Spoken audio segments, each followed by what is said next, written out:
alang sa atuha karon nga pagpamalandong, dapiton mo nako sa pag-abli sa inyohang mga Biblia diha sa Minor Prophets on the book of Hosea.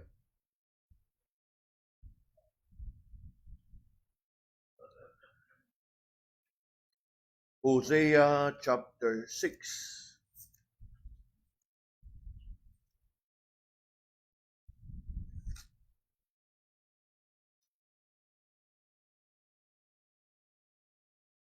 Hosea chapter 6, and we will read beginning verse 1 up until verse 3. Alang sa tuwa nga mga kaigsunan nga nakiguban nato online, if you have your Bibles with you, please do join us as we read together in unison these 3 verses before us. Hosea chapter 6, verses 1, 2, and 3. Reading together. Come and let us return unto the Lord, for he had torn, and he will heal us. He had smitten, and he will bind us up. After 2 days will he revive us. In the 3rd day he will raise us up, and we shall live in his sight. Then shall we know, if we follow on to know the Lord. His going forth is prepared as the morning, and he shall come unto us as the rain, as the latter and former rain unto the earth. Looking at these verses tonight, mga kaigsunan, I'd like us to consider this message I titled, Repent and be revived. Repent and be revived. We all know the story of Hosea, how the Lord has raised him and called him to prophesy among the people of Israel because of their spiritual adultery. And what makes his ministry quite interesting and extraordinary is the fact that Hosea was to marry of all women a woman of ill repute. In today's language, a harlot. And that is for the purpose that by his marriage to that adulterous woman named Gomer, mahulagway niya ngadto sa katawhan sa Israel ug unsa kadako ang ilahang kasalanan sa Ginoo. For we know very well that during the time of Hosea, the people of Israel has been deep into their idol worship. And idol worship is equivalent to spiritual adultery, of going a whoring, following and worshiping other gods. And it is for that purpose that the Lord raised up Hosea to proclaim the message unto them. And that particular message that Hosea was to proclaim unto the people was that call to return unto the Lord. A call to return unto the Lord, which is actually a call unto repentance. And you know, mga kaigsunan, as we consider that call unto repentance, it is not a call that is designed and purpose only for the people of Israel during the time of Hosea. In fact, even kita karon sa atuang kahimtang, whether you like to admit it or not, we need to take heed of this call. And that call to return or to repent and return unto the Lord in order for us to be revived. Ngano man, kay kung atong lantaw ng atuang mga kinabuhi, mga kaigsunan, we may not have gone unto worshiping other gods, for after all, murag banli magud atong kahimtang. we were once idol worshippers nga nakaila sa Ginoo. Ang Israel, they grew up worshiping the one true and living God, and somehow they have been fascinated with how the other people worship their gods. Mura ba og bali ang ilaha ba? Mura pareha bitaw gihapon sa tuwa nga kaniadto gracias Ginoo bisag dugay tas kalibutan nga nakaila tas Ginoo. Oftentimes makadungog ta nga nagdako nga naa simbahan unya pagkadako na hinuon nabadlungon. Mauni nahitabo sa Israel. They grew up worshiping the one true and living God, but by and by murag na-attract sila sa pamaagi sa ubang tao sa ilahang palibot. So it's the other way around. Now, this is not to compare and this is not to commend na moingon ta nga mas maayo pa magsugod ta sa dautan niya. Either way, there is a kanang need for us to be very mindful and conscious of our conduct that we will not find ourselves going astray. Kaya nga naman, kaya as we reflect upon the call of Hosea, it is a call to return. If you look closely in verse 1, you will find the word there, return. So when you talk about being called to return, that means what? You were once in that particular place, but somehow you have gone astray. Muna nga gitawag ka nga balik sa imong gikanan. Kay return good. Meaning, diha naganggikan, apan nasaag ka, nawa ka sa imuha nga dalan. Nakuha na to? Return. Kay mingon gani kag return, you were originally in that place. But you have gone away. You have drifted away. You have gone away for, ingon na to, some time, maybe a short time or quite a long period of time. But just the same, the idea is you are being called to return, balik. And that is what the message of Hosea is all about. It is a call for the people to return unto the Lord, which is actually a call to repentance. And it is the same call that many of us need to take heed today. Kaysa kuha ng gingon, we may not be worshiping other gods, or we may not be worshiping any idols, but just the same, perhaps we have backslided in our hearts. We may have gone back to our old ways, not literally, but in our hearts.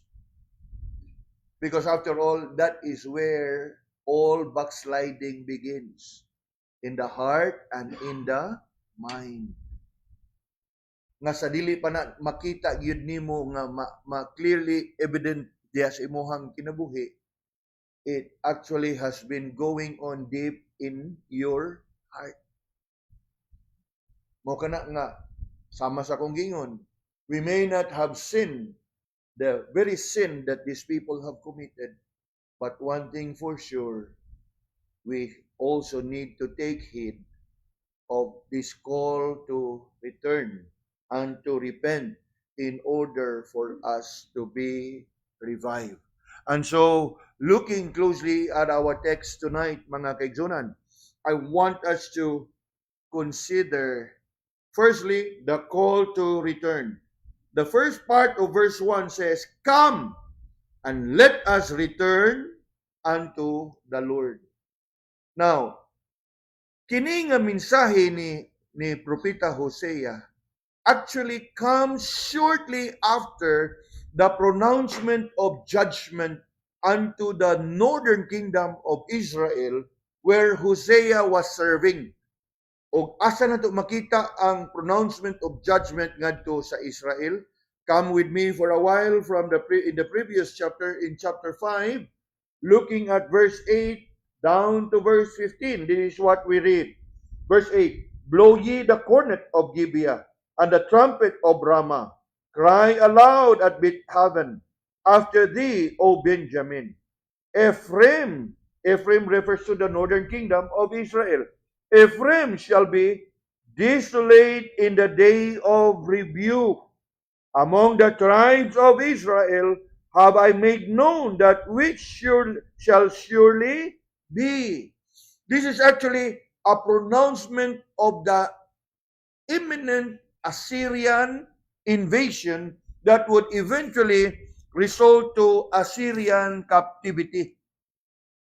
We know very well in the history of Israel that the northern kingdom was first invaded, no, before Judah. Ephraim, sometime in 701 BC, and then sometime later in 586 BC, Assyrian captivity, northern kingdom of Israel, Babylonian captivity, southern kingdom of Judah. And in here, this is what we read. Ephraim shall be desolate in the day of rebuke. Among the tribes of Israel have I made known that which shall surely be. The princes of Judah were like them that remove the bound. Therefore I will pour out my wrath upon them like water. Ephraim is oppressed and broken in judgment because he willingly walked after the commandment. Now, walk after the commandment there refers to the commandment that was given by the kings of Israel that they would worship other gods.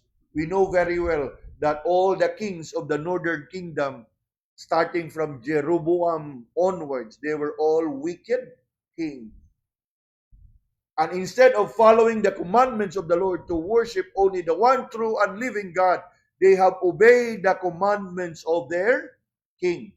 In fact, ang pinakauna gyud nga hari sa northern kingdom, which is King Jeroboam, mugi kinaunahan nga nagtukod gyud siya og golden calf in Bethel and another golden calf in Dan.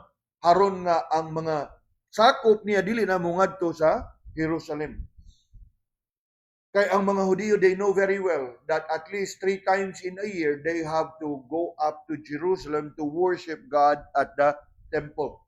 During the feast of the Pentecost, during the feast of the Passover, and during the feast of the Tabernacle. Apan, sa diha nga nabuak o nabuwag ang gingharihan sa Israel, insecure ang mga hari sa Northern Kingdom nga og ilahang tugutan nga munaog dito sa Southern Kingdom ang ilahang mga tao, nabalaka sila basig dili na mo balik. And so what did they do? Okay, imbis nga mungadto gyud mo dito to worship God in the temple, you might as well do your offering and sacrifices at the edge, at the border between the Northern Kingdom and the Southern Kingdom. And somehow, ang mga tao po sa Northern Kingdom find it convenient. Mao ba? Oy, nindot! Kaya di na kita mo travel the whole stretch up until Jerusalem. In other words, ni-appeal gyapon, compromise gyapon ang mga tao. Maunang pasabot anang giingon diha kay dili pud nato niya ipasabot. Subay na hinuon commandment gisiluta na hinuon. So that commandment there is the commandment of man and not the commandment of God. Ingon diha, Ephraim is oppressed and broken in judgment because he willingly walked after the commandment. Therefore, will I be unto Ephraim as a moth. Now, what is a moth? What is a moth? What is a moth? Moth. M-O-T-H. Ha? Lupad-lupad ang moth? Ay, agato ko nung nga samtod bagayo, eh. Asa na to na makita ang moth?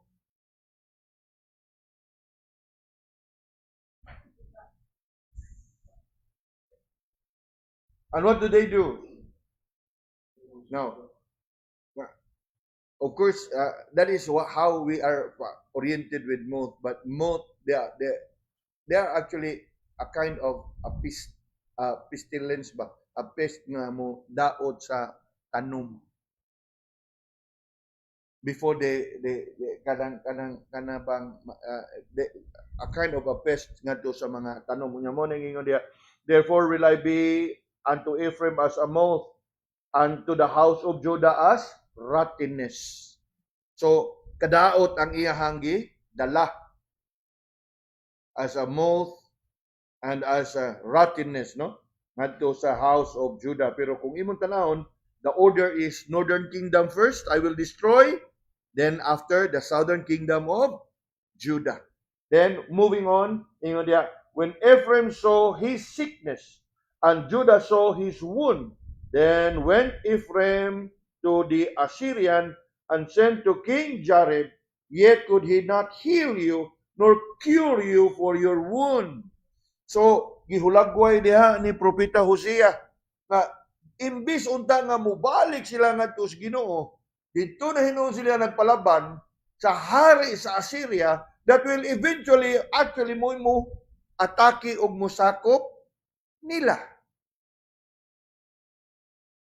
Of course, makita nato diha the vanity of trusting in man and not in God.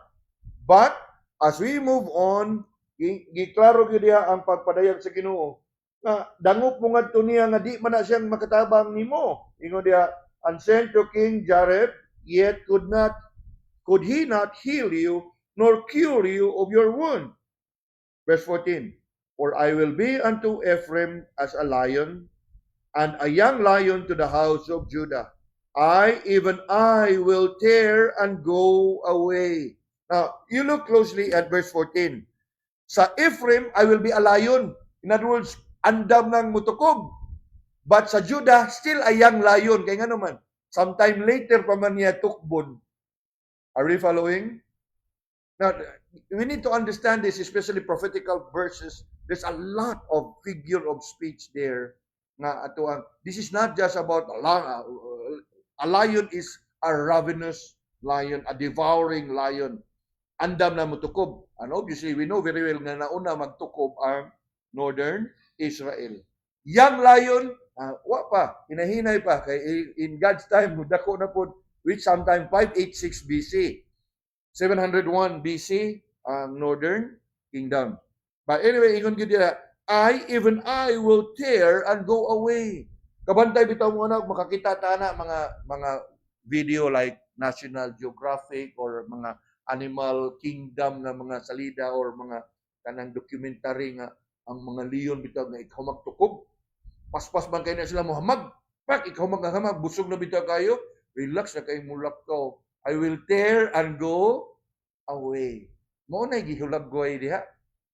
I will tear and go away. Figurative, descriptive of how the Lord will destroy Ephraim. Kaganiha, in the previous verses we read, Ephraim shall be desolate. In other words, Ephraim shall be vast, empty. So, sa diha nga iyahanan na proclaim ang judgment, ingon diha ang verse 15, I will go and return to my place till they acknowledge their offense and seek my face, and their affliction, they will seek me early.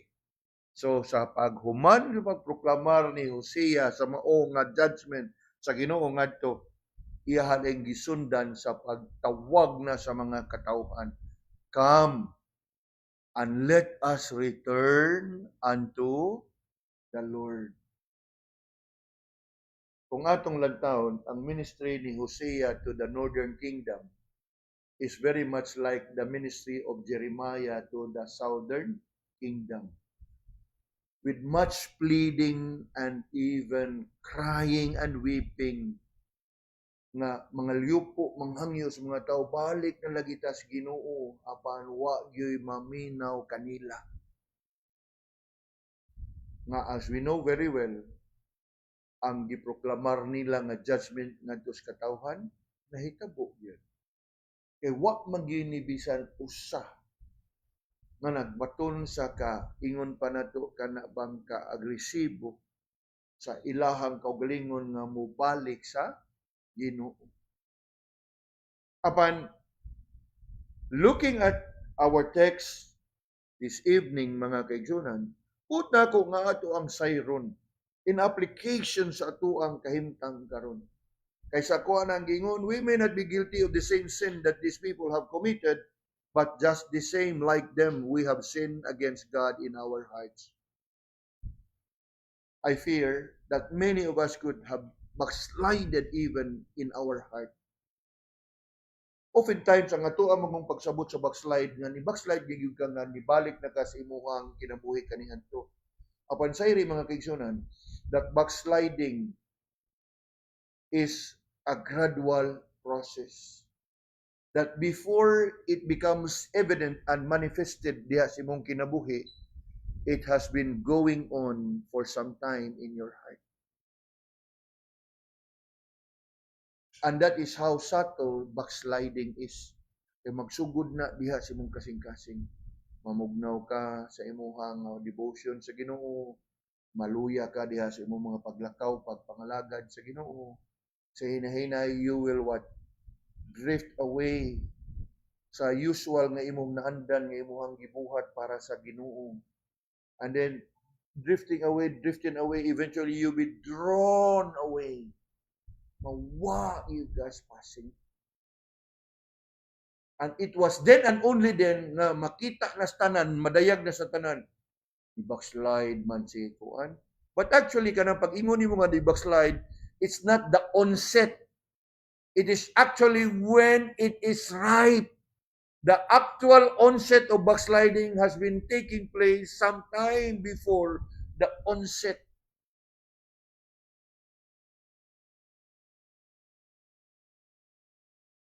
And that is why, ug asa man tarong dapita sa ato ang Kristohanong pagkinabuhi, mga kaigsunan, here is a call that we need to consider, and we need to consider prayerfully and carefully. And what is that call? That call to return. Come and let us return unto the Lord. Nakita yun nato diya.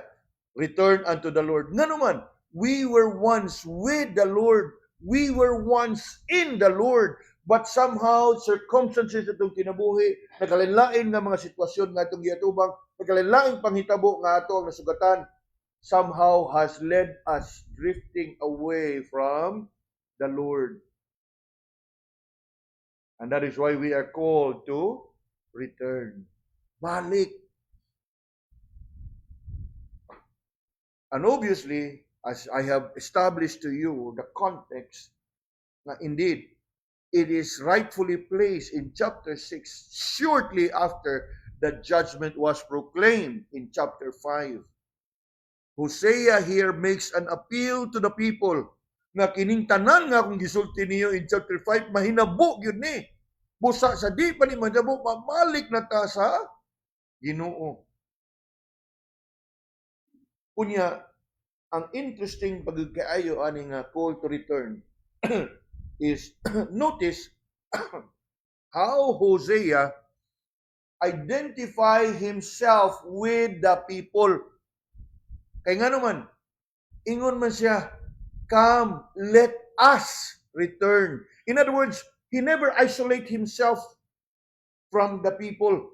What niya gi-isolate yang kaugalingon?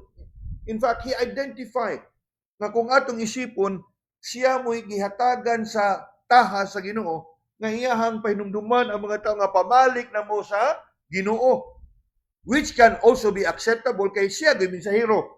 Pero siya is sensitive nga siya usab bisan pa man he is privileged to be called as a prophet of the Lord, but he know very well that he is no better than the rest of the people.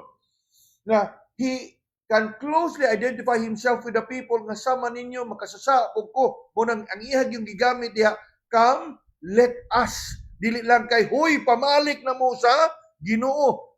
That would accept him, right? Pero ang iyang pag-auhag, come, let us. Mamalik ta. Now sometimes, when you are into preaching, sometimes you can address the people, what about you? Nothing's wrong with it. Apan, nindot po siguro mingon, what about us? Kay apil ka.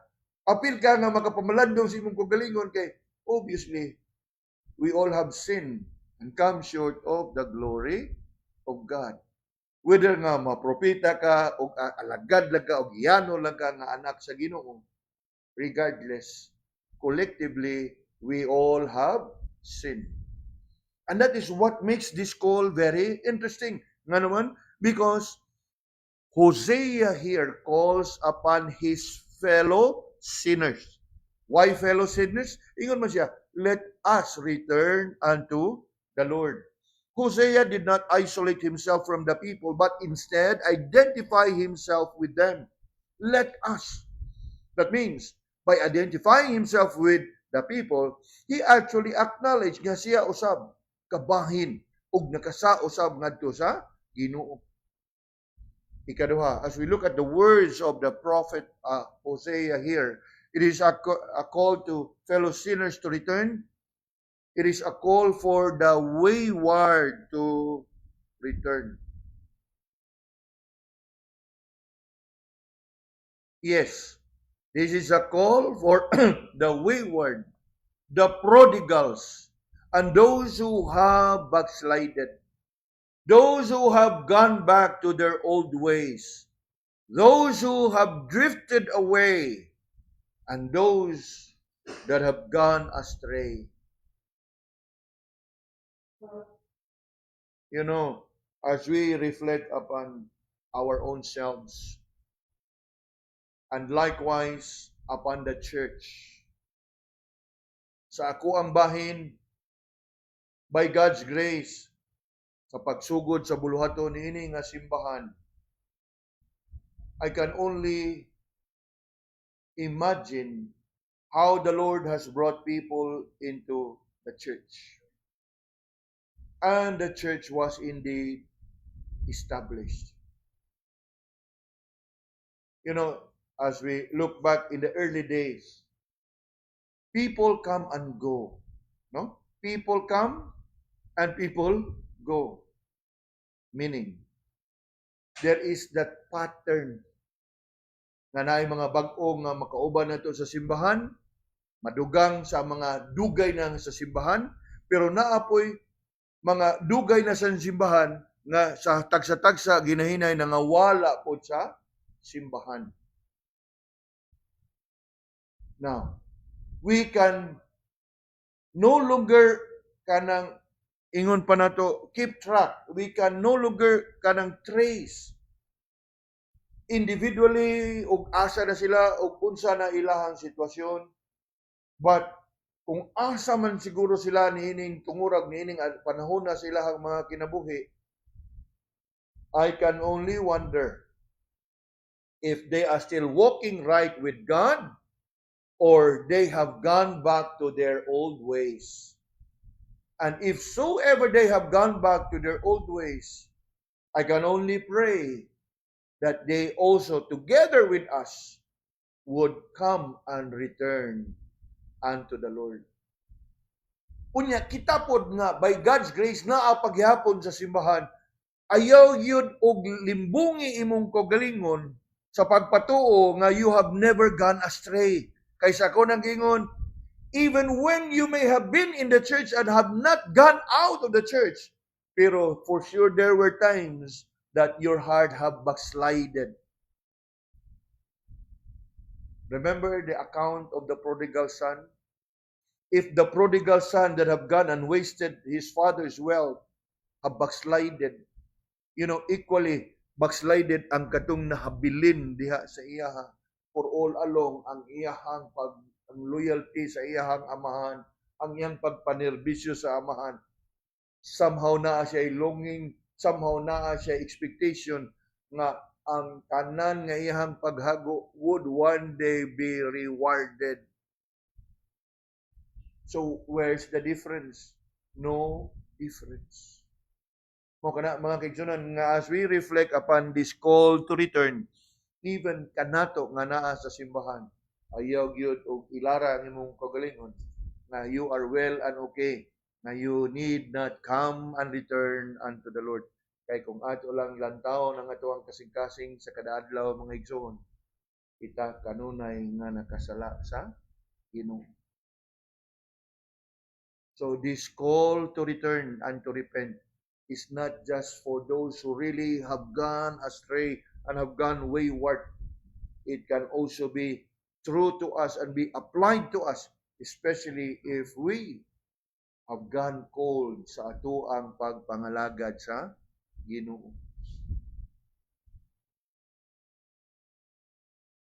It is indeed a call that we need to take heed. And that is that call to return.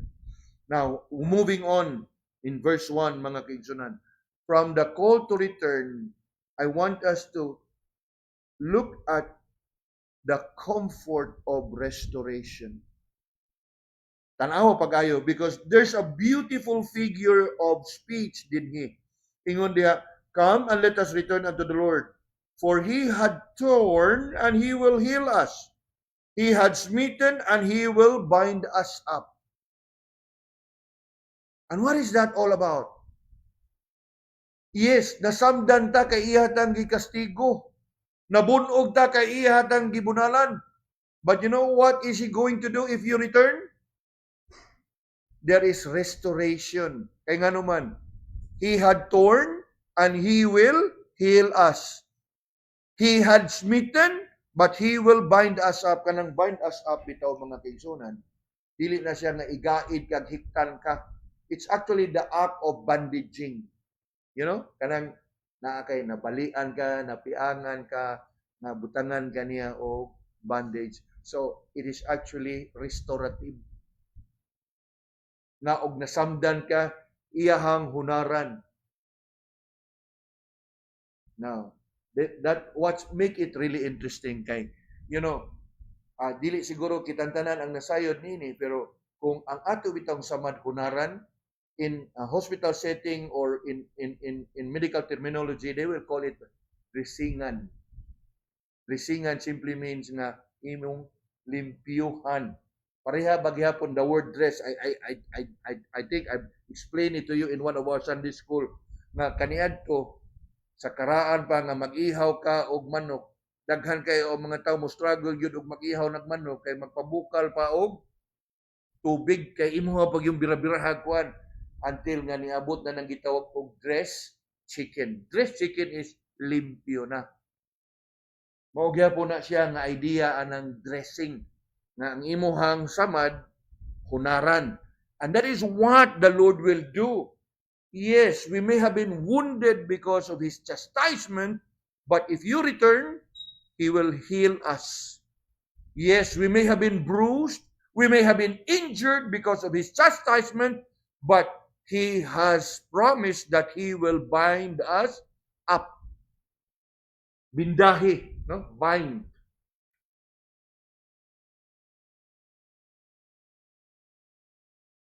So there is a comfort. Hosea calls the people of Israel and many of us today unto repentance with the assurance of God's restoration.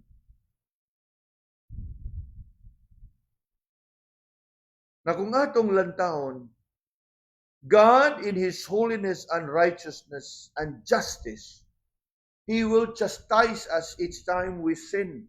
Sa mga panahon nga magmalapason ta, magmatinumanon ta sa atuang kaugalingon, kung ikaw anak sa Ginoo, you surely will experience His chastitive act. Chastitive act. But one thing about His chastitive act is, it is not purpose to destroy us. Nga naman, God's chastitive act is corrective as well as curative. Corrective, curative. It is not purpose and meant to destroy us, but it is purpose to correct us and to bring us back. Another way of describing the work of restoration. God, being holy and just, surely will chastise us in our sins. However, one thing that we must remember is that His chastisement is never meant to destroy. Though one thing you can expect from the Lord, especially when you sin against Him, surely you'll be chastised. And chastisement will surely come. But it is never without a purpose. And the very purpose of which is for correction. And once you are corrected, yes, it is for your restoration. And that is what the prophet Hosea described in verse 1. Look at how Hosea described what the Lord will do. He had torn, and He will heal. He had smitten, and He will bind us up. What more? Come with me to verse 2. O sa itong mabasa sa verse 2. After 2 days will He revive us. In the third day He will raise us up, and we shall live in His sight. Unsay iyang pagkahimuon na to? After 2 days, what? He will revive. Now, isn't it interesting? Now, if you are a keen observer of the text, it mentions about 2 days He will revive, and on the third day. Now, some people are quick to say, oh, this is prophetical, messianic prophecy about the resurrection. Now, pwede na ito nga i-consider. But Hosea obviously had never thought about the resurrection when he wrote this. The emphasis here is not much about prophetical, about the death of Christ and He will be revived and on the third day rise again. But somehow, what the prophet Isaiah here is trying to emphasize to us is, yes, if you only will return unto the Lord, He will quickly restore you, as in a matter of days, not weeks, not months, not years, but in a matter of days, He will restore you. You look at how He said, after 2 days will He revive you. In other words, His restoration is what? Would bring about revival. Okay? You return unto the Lord, there is a promised restoration, and there is also a promised revival. He will revive you. Now, of course, dili nato mawala diha ang idea nga, this is a type or a picture of the resurrection of Christ. Well, pwede nga atong makonsider, pero kung atong yung tutukan pa kayo, the way it is structured, when He mentions about 2 days and ingon dia on the third day, He is actually simply describing the comfort of our restoration that the Lord will grant unto us quick. That it will not be for long na magpaabot ka o kanus ka ma-restore in a matter of days. Hosea is not writing with a prophetical view of the Lord's death and resurrection on the third day. But it's actually a picture of how the Lord can restore and will restore His people in a short period of time. And if we can use the word resurrection here, yes, we can use the word resurrection, but not in reference to the resurrection of Christ, but on the resurrection of the people of Israel from their sin, and that they will be resurrected unto their newness of life as they repent and return unto the Lord. Kung somehow, mga kaigsunan, kung ato pong malantawan sa tuang kaugalingon ug asa tarong dapita sa tuang kinabuhi ing Kristohanon, before things gets complicated sa atong kinabuhi and before things gets worse and before things become so evident that other people around you can sense and can see for themselves on the backslide man siya, we might as well come to terms with the Lord. Remember the call to return? There is always the comfort of restoration. And what is more interesting, mga kaigsunan, kay ningon maggudiha nga He will heal us, He will bind us, and then what? Verse 2, He will revive us. Na dili gina nato malilong, na gina tanan word for word, di ba? He will heal us, He will bind us, He will revive us. That's the comfort of God's restoration. And you know what it means? It means that He and He alone can do such a work of restoration to us. Kung inyong mahinumduman, kaganiha in chapter 5 and verse 13, the prophet Hosea reminded Ephraim because they trusted in King Jareb, which is actually the king of Assyria. And the Lord said, he could not heal you nor cure you of your wound. Kinsaray makaayo nila, kinsaray makarestore kanila, ang atong Ginoo. And you know, mga kaigsunan, the same truth and principle applies to us today. Yes, in the course ato ang pagkinabuhi sa matag adlaw, people may have hurt us. People may have harmed us. And sometimes we are grieving, we are in pain. Perhaps we are bitter. Perhaps we are angry, we are mad. But you know what? Sayri, nga sa imuhang kasuko ngadto sa uban, sa imong kasagmuyo ngadto sa uban, sa imong hatred ngadto sa uban, without you realizing it, you actually have sinned against God.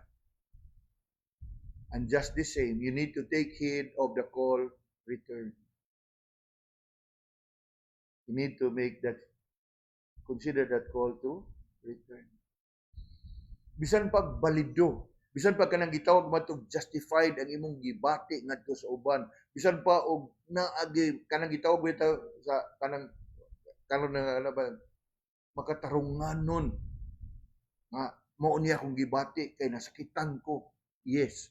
But then again, sayre nga og magpadayon ka diha anang imuhang gibati og sentimento.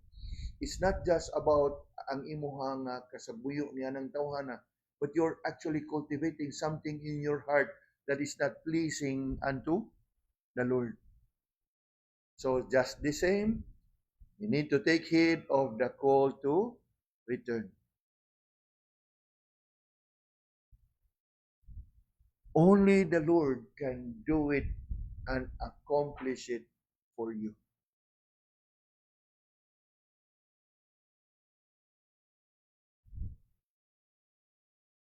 The call to return, and there's a comfort of restoration. Now, who doesn't like to be restored? Ani mangud ni mga kaigsunan. Tungod sa imuhang sentimento, kasagmuyo, hatred, bitterness, whatever you may have towards others, it's no longer just about between you and that person. It now involves your testimony and your relationship with God. Nga ang karon, while there is a need for you to be restored to that person, una sa tanan, you need to be restored to God. Remember that principle in the Gospels nga there is that person who offered his sacrifices and the Lord told him, leave your sacrifices in the altar and be restored with your brother. Mauna siya mga igsoon. That we cannot excuse ourselves from such a call to repent. Call to repent, the comfort of restoration. Coming down to our last verse, which is verse 3. There is the certainty of renewal.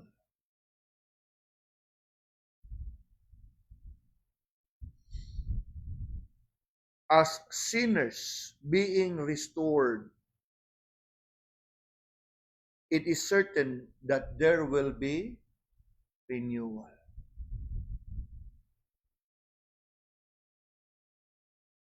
And I want us to notice the flow. Kung ato yun siyang subayon gikan sa verse 1, anaa na siya ay flow. Murag na kay process that is taking place. And notice in verse 1, na call to return and repentance. Then, second part of verse 1 and the entire verse 2, there is restoration and revival. And then comes in verse 3, the renewal. How is the renewal described in verse 3? Ingon diya, then shall we know if we follow on to know the Lord, His going forth is prepared as the morning. Now, gihulagway diha, the certainty of renewal. It is described as sure as the sun rises in the morning. You know, mga kaigsunan, samtang dili sa kadadlaw makita nato ang pagsubang sa adlaw kay na may uban kisdom, may uban dagom, may uban uwan-uwan, di ba? But sayri, mga kaigsunan, that there will never be a day that the sun will not rise. And that's the kind of figure that the prophet here used to describe to us the certainty of renewal, ang kasiguruhan. Unsa ka kasiguro nga ma-renew? Sama kasiguro nga sa kada buntag musubang ang adlaw. What else? Look at how it was described here. Is prepared as the morning, and he shall come unto us as the rain, and the latter rain, and the former rain. You know, in Israel, mga kaigsunan, there is this certain period of every year that they call former rain and the latter rain.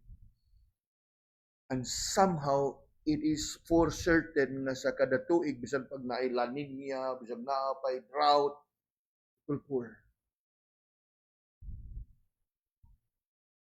Dili gina sa tuwa dinhi kasuway mangitag El Nino usa nang wagi uwan dito bisag unsa ka kuan ang klima kanang duha mo abot gid. There will never be a time that there will be no former and latter rain. And the prophet Isaiah used this to describe una the faithfulness of God. The faithfulness of God to bring renewal sa atuang mga kinabuhi. Very much like, we know very well, no? The faithfulness of God. They are new every morning. Kunya, imagine na ragod mga igsoon, when you return unto the Lord and have yourself restored in Him, kada bangon nimo sa kada buntag, there is what? Renewal. Dito ganahan, anak.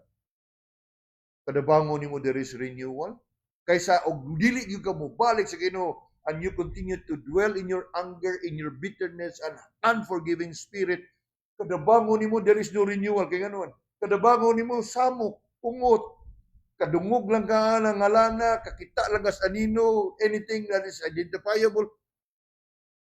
Wagi kalinaw nga imong itagamtaman. But in the midst of it all, so be it. If you happen to be the aggrieved party, so be it. Leave it to the Lord and let the Lord deal with them. Remember Hosea? Ayaw kalimot si Hosea na ang iyang asawa was an adulterous woman. This prophet. And yet, ang iyahang pagkabana ngadto sa iyang asawa is actually a picture of God's faithfulness and love towards His people. And He is now calling upon the people of Israel and calling upon us to consider, call to return, the comfort of restoration, and the certainty of renewal. It is as certain as the rising of the sun and the seasonal rains in Israel, the former and the latter rain. And truly, returning unto the Lord brings life. Returning unto the Lord brings nourishment sa atuang kinabuhi. Not just in the body, but more so in our soul. And returning unto the Lord brings renewal. Kinsa ba kanato ang dili ganahan ma-renew?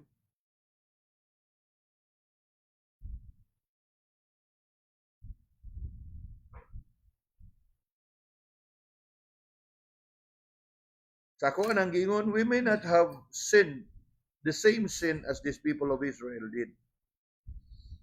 But just the same, nakasala ta sa Ginoo. Ug tungod nga nakasala ta sa Ginoo, we need to what? Return unto Him. Kay mo ginay sinugdanan. We want to be restored. Kinahanglan yun nga mo balik ang ato kaniya. I don't know where you are today in your walk with the Lord. All I know nga kada meeting na ata dinhi magkita ay ta. Now, of course, seeing all your faces coming and attending regularly sa atong mga tigong, no doubt brings encouragement and comfort para kanako isip pastor. But sa ako nagingon, it's not an assurance sa may tungod sa imuhang true spiritual condition. Apan kung nahitabo man nga taliwa sa kanunay ninyong pagtambong, apan naay mga burden diha sa inyong mga kasing-kasing, naay mga kabugnaw diha sa inyong mga kasing-kasing, or something is not right diha sa inyong kasing-kasing, and yet you seek to worship the Lord, you seek to honor the Lord, that's why you keep on coming sa atong mga pagsimba. Now, sayri mga kaigsunan, unless you will return unto the Lord, there will be no restoration. I hope ma-absorb ni. This is not just about coming every Wednesday, Friday, Sunday. Check your heart. Kaysa ako anang gingon, backsliding anha diha magsugod. And perhaps all this time you have been struggling with your backsliding. And yet by God's grace nakahimo gyapon ka sa pagda sa imong kagalingon dinhi sa simbahan. Praise God. The Lord is gracious, the Lord is merciful. Pero unless there is that actual return unto Him, kanang gitawag bitaw, back in the days nga naa pa ta sa kanang duty to no sa ospital, kanang wa bitay kalambuan ng pasyente, suwatan lang na status quo. And you know what is status quo mean? Maura gihapon. In other words, nothing changed. And you know what? It can be draining. Kaya nga naman, kaya ikaw po, ganahan mangyud ka nga, ma-restore ka. Pero ang restoration will come only when you return. So mga kaigsunan, I don't know where you are today. I don't know about your real spiritual condition. But if you happen to have backslided in your heart, consider the call of Hosea to repent and be revived.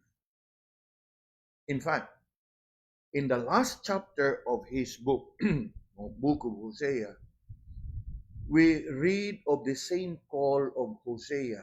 Kay lagi, gahi magiging kayong mga tao. Kapila niya balik-balika, but to save time, I'll bring you straight to chapter 14 and see for yourselves how the prophet once again made that call to return and gave the comfort of restoration and the certainty of renewal. Now come with me to Hosea chapter 14.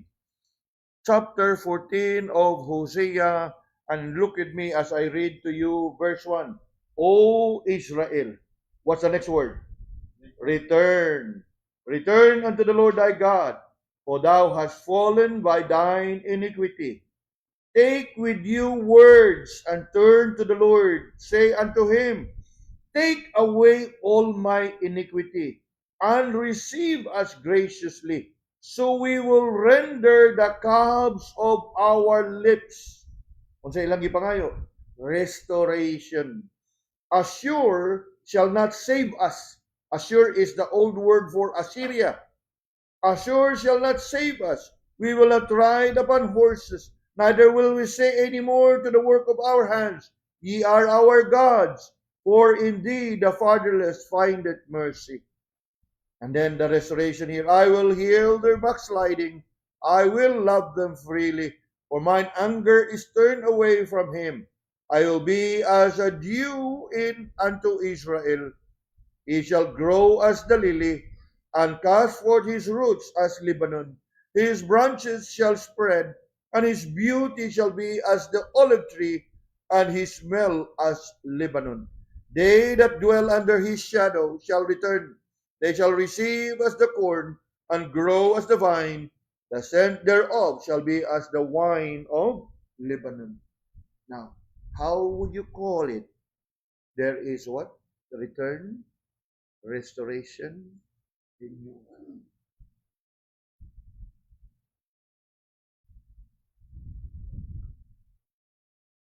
Unya, kana magod is a process. Dili na nimo ma-interchange, nga muuna kag renew, unya, ma-restore, unya, aya pa ka. It must begin diha sa tuang kasing-kasing. Humbling ourselves to acknowledge that we have sinned against the Lord, that we must return unto Him with a humble and sincere heart. Nato ang dawaton. True. Ang Ginoo na sayon. If people may have done wrong unto you, that you may have wanted them to really come and be reconciled to you, apan ang imuha nga gi-desire wa nimo maangkon, wa nimo makabot, ug wa mahinabo, ug nagbaton kag kaaligot-gut ngadto sa uban, dako kay na nga babag sa imuhang Kristohanon nga pag kinabuhi.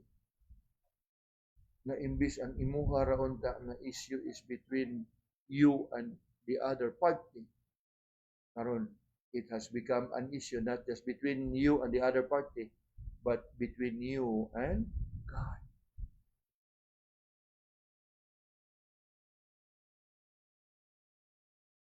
That we need to seriously and prayerfully consider.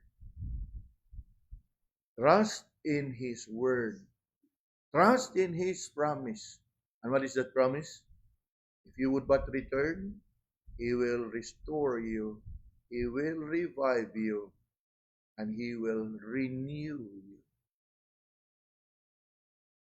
It is my prayer, mga kaigsunan, and may this be your prayer as well, na diha sa tuang nga pagkinabuhi, malantawan nato kanunay sa kadadlaw diha sa tong kasing-kasing. If there be anything that we need to acknowledge before God, if there be anything that we need to confess unto Him, if there be anything that we need to repent of, kay anaa diha ang Yahweh na kanunay natong ma-experiensyahan kanang gasa to be restored, to be revived, and to be renewed.